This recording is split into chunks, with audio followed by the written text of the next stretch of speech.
everybody. My name is Michael Candler. I'm the head baseball coach here at Gulf Coast State College, and I'm here with former Commodore Terrance Gore.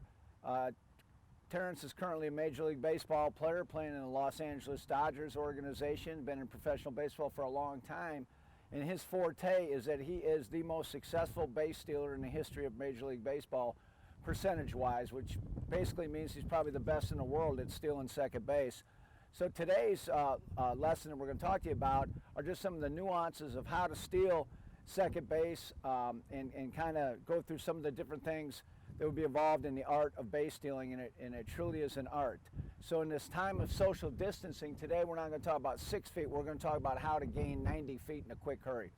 So with that being said, Terrance, I just kind of like to ask you, obviously you're naturally fast, but are there things that you do to try to work on your speed, or is it just something that you just get out of bed in the morning and you're fast? It's definitely not you just can't get out of bed and just run. It's more to baseball than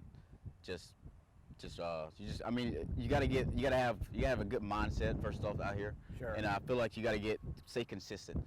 Like my main thing is I will always my lead stay the same. Okay. That's a great segue to take us into our first part of base stealing.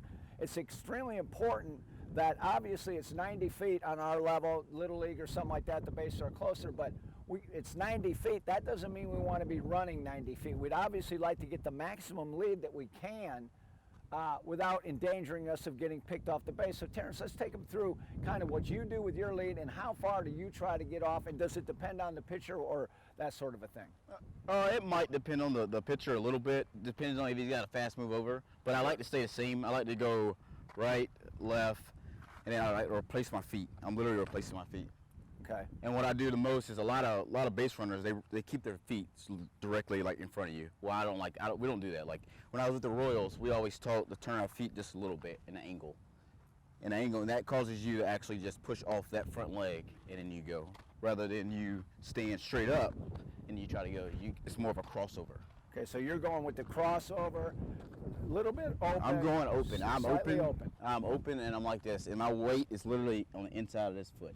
Okay, so now when the guy does decide to pick over, are you a believer that you should be far enough off that you're diving back in, or you're trying to go in feet first, or sometimes you just decoy them a little bit, maybe you're not off as far, and then you're actually going to get a further lead a little bit later? Or tell me kind of how you go back in. I'm not with all the games, the whole getting a little shorter lead, it picks off, and you go back to the first base. I mean, because if you're a base stealer, they know you're a base stealer. They know you're going to steal bases. So I cancel all that out. I get the same lead, and I'm really aggressive, but when I go back, I'm always sliding. I'm never feet first. I'm never just going to the bag like this. If I do that, that's saying one thing to me. My lead's not big enough, and that guy's got a slower move.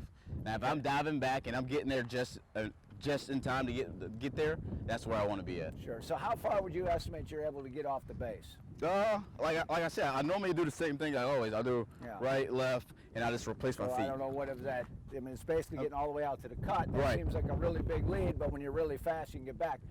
Okay, at this point, hey, JJ, we're going to bring in, we've got a guest first baseman of the day, even though by trade this guy's an outfielder, but this is JJ Bleday.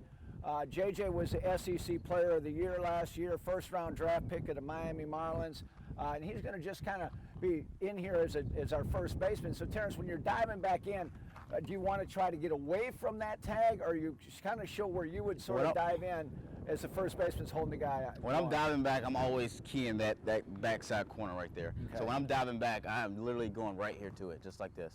So you're trying I'm trying to get my body to kind of slide in a way. So when I'm diving back, I'm diving, but I'm trying to get my body to slide just a little bit. Trying to give the first baseman just as little of an opportunity. Maybe he's just giving you the hand to tag as opposed to coming in. He's probably trying to catch you out here somewhere where I'm trying to avoid him and go back here in the back. Okay, good. Now, obviously we've got our lead, but at some point you got to be able to read the pitcher. I mean, I think that the jump, I've always been told, obviously you're playing against the best catchers in the world. They've got the great arms. I mean, you're trying to take bases off of Yadier Molina and guys of that magnitude.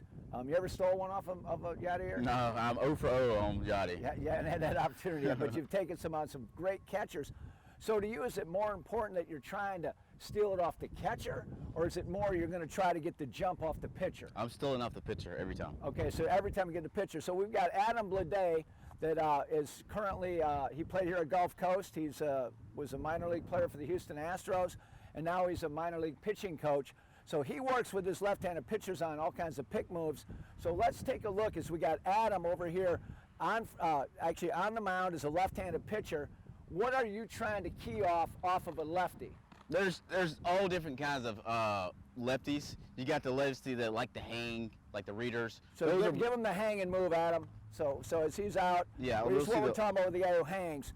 He puts it up and he's kind of reading what way you're going. He's reading you, yes. Okay. That is a very, very hard pitcher to steal off of. So if you're a left-handed pitcher at home and you can effectively learn to hang and read, yes, that would be the hardest one for you to learn. The hardest one. Okay, good. By far. All and right. then you got one that's, he's more of like he's just a back toe guy. Like a lot of lefties. I kid you not, maybe 85% of lefties are back toe guys. And that's one of my main keys I go to. There's a lot more, but the main one is that back toe. So I'm looking at, he's on the rubber right now. I'm looking at his back toe. If his back toe, when he picks it up. So you're looking at his left foot? Yes, his left foot. If he picks it up, he's coming over. I guarantee you, because in order for a lefty to throw the ball, his back foot has to come up, and he's going to throw it. So give your pick move, Adam. Let's see if that toe comes up off the. Yeah, you see it moving? Yeah. So when that toe, move. So you're looking at that foot, not the. Okay, I did not know that. That's good stuff. Okay, so we got the back toe. Okay, continue. So I mean, honestly, lefties. That's the one I would encourage a lot of people to go off, just the back toe one. Okay. Unless he's a reader. If he's not a reader, then it's really hard. I mean. So if he goes to the plate, you think that toe is going to stay down? It stays down, 100%. Okay. It will stay down. It might do a little something. Yeah, exactly. So I don't know. It's a little subtle thing, but there's a slight rise of the back toe to go to first base. He has to transfer his weight back to throw the ball. Yeah, ball. that would make sense to me. Okay. Now let's go. We'll put Adam, even though he's a left-handed player, we'll put him in as a right-hander, and tell me some of the things you're trying to look at off the right-handed pitcher. All right. So righties, what I like to do is, so I mean, you got the quick spin guys, of course, and you got the guys that really don't like to pick and stuff like that. But if he's narrow, if he's come set, and if he's narrow, more than likely he's gonna be a back shoulder guy. He will literally, the first thing he's gonna go is gonna load back. So that back shoulder will literally lean back, and then he'll go to the plate. So my first key is, once I find out he's a narrow guy and he's straight up like that, I'm gonna look at it. I'm looking at his back shoulder. That's the only thing I'm looking at. His back shoulder. And when his back shoulder freaking goes like down and back, he's going to the plate. Okay. So with that being said, how much, so you're talking about you got your left-handed guys that read, you got your right-handed back shoulder guys. How much studying do you have to do of your opponents to know what they are? Because to me it would be like, if you figure it out during the game, it might be too late. Yeah, I mean, it's a lot of work into it. It's just not you just can go out there and run and just hope to. So you've got charts or notebooks on each opposing pitcher as to what they're going to do. Yeah, I normally do the starters first, and then I'll see how long they normally stay in the game. So if it's a starter, I know that it lasts maybe like 5 innings. I won't read him as much. Right. But if he's like a reliever, like the 6, 7, 8 guys, like close in the game, I know I got a pitch run that day, I'm literally studying those guys more than the starters. So you're going to know your opposition to the best as you can. Okay, so we got the righty with the feet are close together. Now what if you got a righty that's feet are a little bit wider? What would you key? So if you got a wide-based guy. You can either go like, you can go front toe, the front foot's up, or you can still go back shoulder on that guy. It just depends on the pitcher. Depends honestly. how he loads. Yes, the way, if he loads or not. If he can load, or he can either go like that. So I mean, everybody does the front foot one. That's never wrong. But there's some guys that love to do the little bulk move. So now, do some pitchers have tendencies that they always go on the same count? Do you worry about that at all? Counts is really huge. Okay. 0-0 is a good count to run on. I don't like running on 0-1. That's like one of my, especially me personally. So you got your times and that sort of a thing. Yeah, you got to know your counts. You got to know your situation. You got to know who's hitting. Okay. You got to know more. You got to actually play the game. Good. Okay, then the next thing, obviously, at some point you got to run. So when you're getting your jump, we've got it timed up. We've had a good lead. We know we can get back safely, but we've maximized as much as we can. What are we doing to get explosive as we're going to the next base? What's the fastest way to get going? I mean, you got to go a straight line. You ain't trying to go out. You're trying to go Right. in. You got to go straight line. And what I like to do, I mean, I'm sitting. I'm literally sitting down. And a lot of runners, what they do is when they go, that's why I say you got to turn these feet a little bit. They like to do that false step. It's literally so you've already got the foot turned out of the way. I'm out of the way, and when I'm going, I'm literally driving. I'm literally just driving straight down. I'm staying low. You're coming out low. Yeah, you gotta stay low. You gotta stay low. It's almost like a sprinter. You ever seen a sprinter sprint? He's low, low, low, and then he finally comes up. Yeah. It's the same exact thing. Okay. But if you come up early, I mean, you're just gonna lose all the force is in the ground. So I would think a lot of young players are getting in a good low position, and their first move is up, so they're already wasting time. Whereas you're staying low. Yeah. And I'm low, probably almost past halfway for sure, and then I finally come up. So you don't hit your maximum height to past halfway. Yeah.